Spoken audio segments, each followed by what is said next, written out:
Good morning or good afternoon, my goofy goobers. Though I'm not certain what time of day you're watching this at, one thing is for certain. Today is December 5th, the date that for weeks on end Keen has been teasing in their live streams as the day many of our questions will be answered. So what did we get? As of today, Space Engineers has released their highly anticipated teaser called The Bearing Project. Whether you're a seasoned Space Engineers 1 player intimately familiar with every little detail of the game, or one of the countless new players brought in by the Space Engineers Contact update, maybe you've never even played Space Engineers before, but after the positive reception of the most recent Contact update, you were curious to come in and smell what Keen's cooking with this newest teaser. Now, I have seen speculation that this teaser was exclusively for Vrage 3 and by extension Space Engineers 2, but I'd like to give my reasoning for why I think that's not the case. Yes, Space Engineers 2 is a big priority, but it's months, if not years away, and in the meantime, Keen is a company that needs to make money to sustain the development of Vrage 3. And how do they do that? Well, of course, like seen in the Contact update, they do it by making DLCs that we all love. Given they've already announced a new cargo DLC, to me it just seems very unlikely that Keen would conceptualize, design, model, and code blocks that won't be released until Space Engineers 2 comes out in several months, if not years, when they already have announced the Space Engineers 1 DLC with an almost identical theme to many of the new blocks showcased in this teaser. To me, it is just very unlikely that Keen would go through all this effort just to sit on the blocks for months, if not years, especially when almost all of the new blocks teased in this trailer perfectly mirror the theme of cargo and logistics present in Keen's next announced DLC update for Space Engineers 1. I feel like making a bunch of new blocks and variations for a game that doesn't exist yet, especially when you take into consideration all the players eagerly waiting a chance to throw their money at some Keen DLC blocks, which would only help further fund the development of Space Engineers 2. Keen Software House is a smart company filled with smart people, so I really doubt they'd make a decision like that. I mean, it'd be like putting the cart so far before the horse is actually at risk of starving before the cart gets there. When you're a company with employees and expenses to pay, you don't want to put all your eggs in one basket, especially if that basket can't be bought by anyone yet. So again, though I hear the speculation that this is exclusively to do with Space Engineers 2, for the reasons previously stated, I don't think that's the case, and so I want to get into some of the blocks that I think we're going to see in the new upcoming cargo update. The first new block we see is about 6 seconds into the video and looks to be a 3x2 ion thruster variant, very similar in design to the Warfare ion thruster, but just a little bit different. Has the same size as an ion thruster, the same exhaust as an ion thruster, has no visible fuel input and is therefore unlikely to be hydrogen based, and is unlikely to be a small prototech thruster because the current prototech thrusters are 3x3, and so if they were to be downsized, they'd likely be 2x2 or 1x1, not 3x2, and so it's most likely a new ion thruster part of the new cargo update DLC. Shortly after that, at 11 seconds, we see what appears to be a new button panel variant. It looks great. I really prefer the design of these buttons and the desk-like base of the button panel as opposed to some of the other button panels we've seen. They just look a little unrealistic. You know, I get it's a science fiction game, but Space Engineers has been going in a more realism-focused direction. I really like it. I really like this design. Not only that, but right next to it, and matching it quite well in design and style, is what appears to be a new control seat. It seems to be a combination between a rover seat and some of the new bridge cockpits or bridge control seats that we've seen recently. And between the small LCDs on the top left and right and the large central panel, it feels much more like a bridge control seat than anything you'd see as like the cockpit of a spaceship, but could potentially be well incorporated as a co-pilot seat. I could really see these being used in some sort of drone operator or turret operator room. I think they look phenomenal and definitely match the vibe of a sort of flight seat more than the current control seats existent in the game. Moving on from this seat, if you look up and to the right out the window, you might notice some distinct green and blue stars in the distance. However, it should be noted that due to the performance optimizations within Vrage 3, Keen has hinted that there might be new star systems that can be flown or warped to. Everyone with experience in Space Engineers 1 knows that Vrage 2 is not happy to load large amounts of objects at once, especially not across very large distances. And though Vrage 3 will obviously bring performance optimizations, it begs the question, how significant are these performance optimizations that you could potentially have multiple star systems within one world? Though it is entirely possible the optimizations are so significant that you can do this without any issues, any loading times, any lag spikes, anything, I feel like there's probably a more plausible explanation for how this is being done. Though this might seem a little bit optimistic, it's actually been done by games with far more processing power requirements. About 7 years ago, in fact, Ark Survival Evolved is a game known for having done this. Nearly a decade before Star Citizen had made any solid progress on server meshing, Ark had seemed to come out with a primitive, if you will, version of server meshing, no pun intended. In this version of server meshing, each server was its own instance and players could transfer their dinos, characters, stats, items, everything across these server boundaries using obelisks or landmarks. Keen may be planning a very similar system to this, where when a player crosses the boundary from one star system to another, or for instance goes through some sort of warp loading screen, it syncs their current player's information as well as whatever vehicle they're occupying with the new star system and then transfers them there. Perhaps this would mean each new star system you discover creates an entirely separate world file that, though you don't see in your actual worlds folder, is itself a completely separate instance of survival or creative depending on which you've chosen. But instead of having to unload the current world you're in and load in a new one, before meticulously spawning in all of your items and vehicles manually, perhaps you'll quite literally just be able to fly your ship into the next world over, which would also help keep your computer from having to constantly render or at least calculate the physics of these blocks when they're nowhere near you. However, there's definitely another possible option that might be a little bit more reasonable in my opinion. Many of you know when you look away from an object in a video game, it no longer renders because you aren't looking at it, and so it doesn't need to allocate the resources to rendering. Yet the computer does know where that object is so that it can place it back there in your sight if you were to look back at it. Oftentimes you'll find this paired with some sort of render distance system like you'll see with the chunk render distance in Minecraft. It's possible that instead of being server meshing or pseudo server meshing or whatever you want, it's something far more simple to where these star systems are so many chunks, if you will, away from other star systems that they never have to worry about overlapping rendering that might hurt performance. Purely speculation though, I'm not a game designer, that's just my guess based on what I've seen games do in the past, such as No Man's Sky and Ark, just to name a few. Keeping to the theme of possible cargo update blocks teased in this trailer, it seems there's an inset medium cargo container variant, which I'm incredibly excited for because I think that's going to be phenomenal for the interior of small grid designs.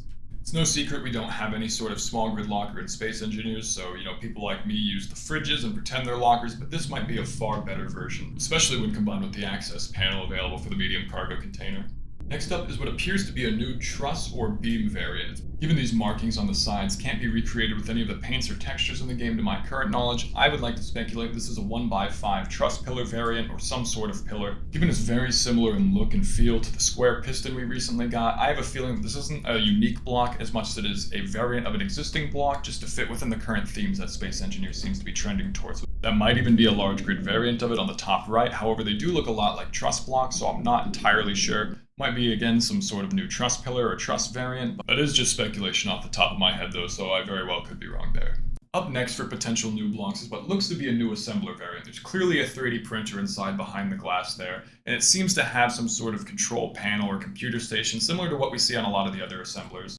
Though this is probably a cosmetic variant of the assembler, nothing new, it does look like there's two squares on the top of the assembler that look a lot like the upgrade module attachment points for the refinery and assemblers currently in the game. However, it also looks like this could be a set of indicator lights, for instance a red indicator light for assembly in progress, and then a green indicator light for assembly complete, might be something more like that. Which, given the cargo update, which includes, logistics and industrial kind of vibes, I think that would definitely fit the theme. I also want to point out, and this was a little bit more hidden now, at a glance this block appears to be the back of a warfare battery, but upon closer inspection it also kind of resembles a door with a handle that slides downwards, and given it's placed directly next to what appears to be an inset cargo container, maybe this is another inset cargo container, perhaps an inset component storage shelf, an inset weapon rack, an inset tool storage rack, or armory. It's hard to speculate, but it's likely something to do with some sort of inset storage, which of course perfectly fits the theme of the upcoming cargo update.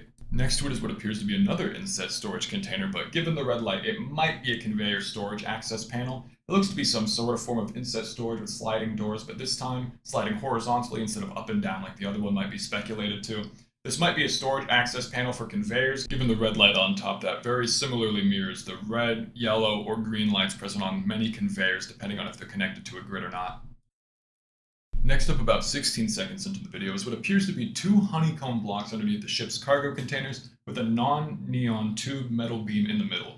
This is either a new armor beam, bar blocks, or perhaps some sort of new small light or even a weapon. There's too many indentations for it to be the small rocket launcher. Plus, it'd be a little bit weird to put a backwards rocket launcher on a cargo ship.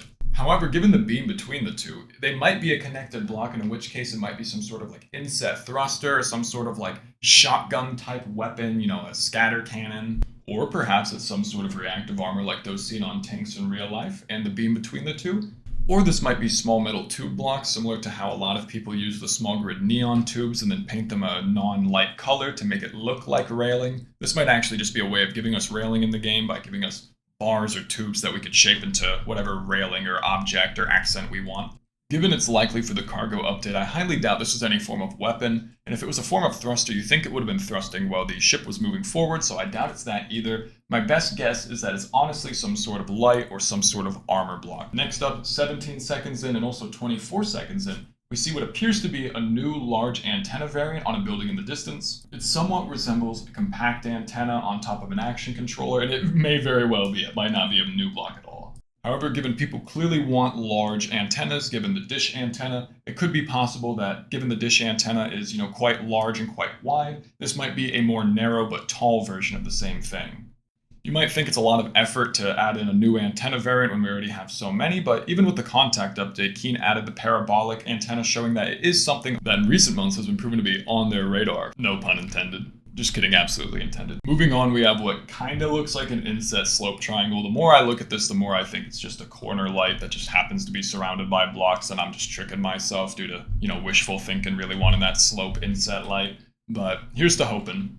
Finally, at the 23-second mark, we have what appears to be a cylindrical truss pillar. This is a feature I had emailed Keen to request I wanted so bad, and I am praying that that is what this is. Given the grooves once every 1x5, you can speculate that this is a pillar variant, given that's something you see in the pillar variants. And if you were to make the same exact pillar with cylindrical blocks, you would be unable to make those grooves unless you were doing something with the paint tour. You were literally taking it down by like a fraction of a percentage.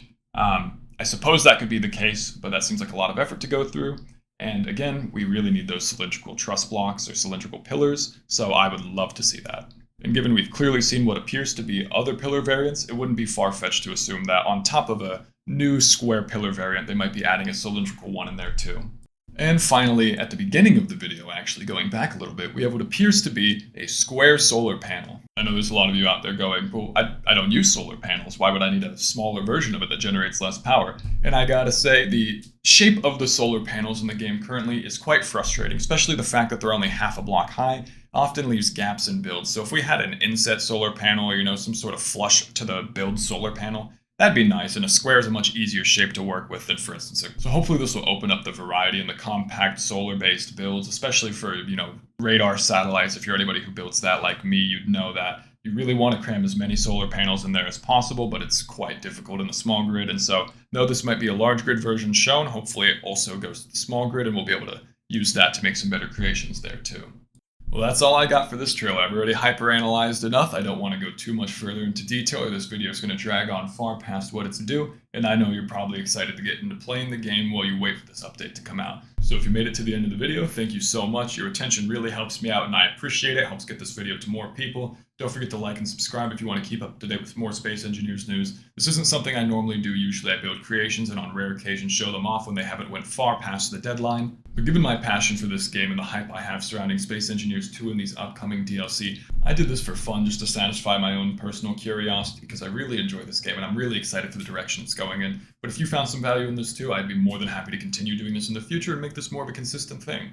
So if you like this video and you want to see more just like it, let me know in the comments down below and I'd be more than happy to. And until then, I've been the Goober Goblin, and I'll see you guys next time. Peace out.